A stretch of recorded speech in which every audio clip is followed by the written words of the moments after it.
আসসালামু আলাইকুম।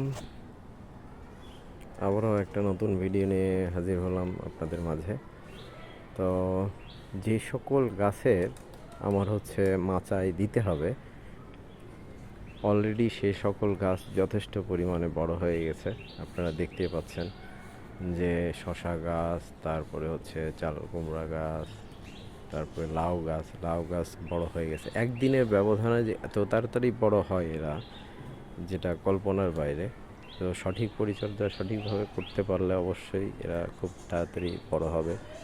যেমন আমি এই যে পাতাতে মোজাইক যে অসুখ হয়েছিল সেটার স্প্রে করেছিলাম, টানা 2 দিন রোদ ছিল। তো আশা করা যায় এটা রিকভারি হয়ে গেছে, ওপরের পাতাগুলো সব ঠিক হয়ে গেছে, অতএব মাছা দেওয়ার মতো পর্যায়ে চলে গেছে, অলরেডি বড় হয়ে গেছে। তো এটা ঝিঙা গাছ, তো মাচায় ওঠার পর্যন্ত যথেষ্ট ওর হয়ে গেছে। লাউ গাছও যথেষ্ট বড় হয়ে মাচায় ওঠার মতো হয়ে গেছে, মাচায় অলরেডি উঠে গেছে। তো আপনারা দেখতেই পাচ্ছেন। তো সকল গাছই সুস্থ সবলভাবে আছে। তো তারপরে এখানে যে শশা গাছ, সেটা নতুন 2টা ডাল হয়েছে। তারপরে এই যে চাল কুমড়া গাছে অলরেডি মাচায় ওঠা পর্যন্ত হয়ে গেছে। একদিনের ব্যবধানে যে এত বড় হয়ে যায় গাছগুলো, সঠিক মানে বেড়ে ওঠে, এটা কল্পনার বাইরে। গতকালকেও এরকম ছিল না। তো আজকে যেমনটা দেখছেন যে অলরেডি মাচায় ওঠার হয়ে গেছে, মাচায় ওঠার মানে ওর যে ডগা সেটা অলরেডি হয়ে গেছে ঝিঙা গাছ এটা। তারপরে দেখেন কালকে মরিচ গাছ দেখাইছিলাম, তো মরিচ গাছের অলরেডি পাতার কী অবস্থা। তো গতকালকে কিন্তু কুশি ছিল, আজকে অলরেডি পাতা গজায় হয়ে গেছে। তো আমি বলেছিলাম যে প্রত্যেকটা পুরাতন পাতাগুলো ফেলে দিয়েছি, কারণ আমি গাছগুলোকে ঝোপালো করব।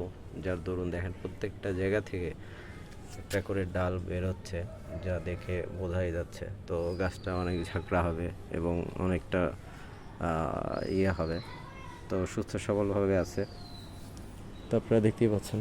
তারপরে ছিম গাছও মাশাআল্লাহ এখনও সুস্থ আছে।